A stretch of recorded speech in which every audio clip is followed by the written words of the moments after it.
It's Monday, the 24th of April, 2023. Welcome to the Fast Five by Fear and Greed, where we give you the top 5 business stories you need to know in just 5 minutes. I'm Michael Thompson, and good morning, Sean Aylmer. Good morning, Michael. Sean, 5 stories in 5 minutes to kick off the week. Story number 1, Prime Minister Anthony Albanese said the Australia-New Zealand relationship is absolutely critical, with both nations sharing a common interest across their economies, the transition to net zero, and of course, tourism, Sean. Yes, meeting with his New Zealand counterpart, Chris Hipkins, the Prime Minister said there was potential for further collaboration using the example of scientific research sharing on climate change. Mr Albanese said it was appropriate to announce changes that will make it easier for Kiwis to become Australian citizens ahead of Anzac Day, because that's when the two nations will be commemorating forebears who fought for democracy and freedom. Now, the new rules create a special category visa, which will be available for people to directly apply for citizenship without becoming a permanent resident first, provided they meet 4-year residency and other eligibility requirements. The changes will bring Australia's treatment of New Zealanders in line with New Zealand's treatment of Australians. Seems to make sense. It paves the way for more than 350,000 Kiwis living in Australia to become eligible for citizenship from July 1. It also reverses a Howard government policy, Michael.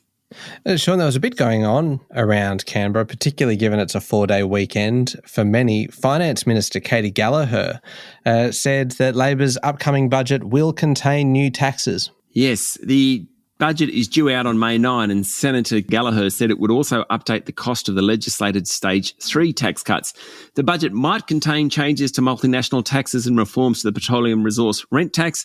Senator Gallagher also reiterated that the budget would contain a tax hike to high balance super accounts announced by the Prime Minister back in March.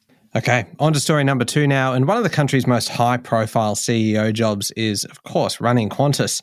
And Alan Joyce has been doing it now for nearly 15 years through pandemics and plane groundings, airfare wars, union upheaval, plenty more. He's really kind of had everything over that 15 years. But Alan Joyce's tenure is coming to an end, and there are 2 prime internal candidates. According to the Financial Review, Chief Financial Officer Vanessa Hudson and Loyalty Chief Olivia Worth have both been interviewed for the job. A final decision is expected over the next 6 weeks or so. Ms Hudson joined Qantas in 1994 and in 2018 became the Chief Commercial Officer before being promoted to CFO. Counting in her favour will be the management of the carrier's balance sheet during COVID-19 and its recent return to profitability. Ms Worth joined the carrier in 2009. She's headed up the Chief Customer, Public Affairs and Loyalty divisions. She, like Ms Hudson, doesn't have the operational experience of running an airline, but Loyalty was Qantas's most profitable segment during the pandemic. Okay, story number 3. Former Prime Minister Tony Abbott has warned that enshrining an Indigenous advisory body in the Constitution is akin to creating a House of Lords. Or as he put it, an entity within the institutionalised power structure of the country to which only people with some Indigenous ancestry can be admitted. The former PM has also told a parliamentary inquiry examining the wording of the Voice Amendment that anyone opposed to the plan is placed under suspicion of closet racism, according to media reports. Abbott has previously played a role opposing the 1999 push for a republic, again during the 2017 same-sex marriage vote. He'll campaign for the no case.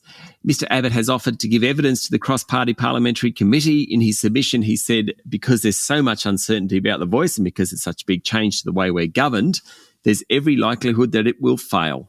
All right, on to story number 4 now, and the Chilean president will nationalise the country's lithium industry with potentially big ramifications for Australian suppliers. Chile is the world's second largest producer of the metal essential in electric vehicle batteries, just behind Australia. Well, not even just behind Australia, a fair bit behind Australia.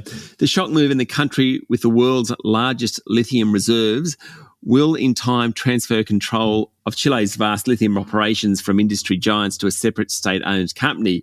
Now, the president said it's an opportunity for economic growth. It's hard to beat in the short term, maybe, but it will do all sorts of things to market prices, I'm guessing. All right, how about this one, Sean? Story number 5, last one. Alphabet, which is, of course, the parent company of Google. The chief executive officer of Alphabet is a man by the name of Sundar Pichai, and his pay hit $226 million last year, making him obviously one of the world's highest paid corporate leaders. It's about 340 million Aussie dollars, Michael. Now, it was boosted by a triennial stock grant, i.e. every 3 years he gets a bunch of stock. Now, that portion of his pay last year was worth $218 million, according to a filing from the company. Piche received a total of $6.3 million in compensation in 2021 when he didn't receive the grant. Following year, $226 million US dollars. Not bad. Of course, the 50-year-old CEO has been navigating a more competitive industry with artificial intelligence products such as ChatGPT threatening to undermine Google's dominance in search. Google's share price tanked last year as well, though it has bounced back somewhat this year. Still, 340 million Aussie. Wouldn't mind it. Oh, me either. That is a cracker of a story to finish on. The top 5 business stories in 5 minutes. Thank you, Sean. Thank you, Michael. It's Monday, the 24th of April, 2023. Remember to hit follow on the podcast. If 5 minutes isn't enough, you can find our longer daily show called Fear and Greed, wherever you listen to podcasts. That also comes with a bunch of interviews and things. Today's interview is looking at the property market and where there might still be some pockets of opportunity around the country. Don't forget the Amazon Echo smart speaker range comes with Alexa built in. Simply say, Alexa, play the Fast 5 by Fear and Greed podcast to catch the latest episode. And you can grab yours now at amazon.com.au. I'm Michael Thompson, and that was the Fast 5 by Fear and Greed. Have a great day.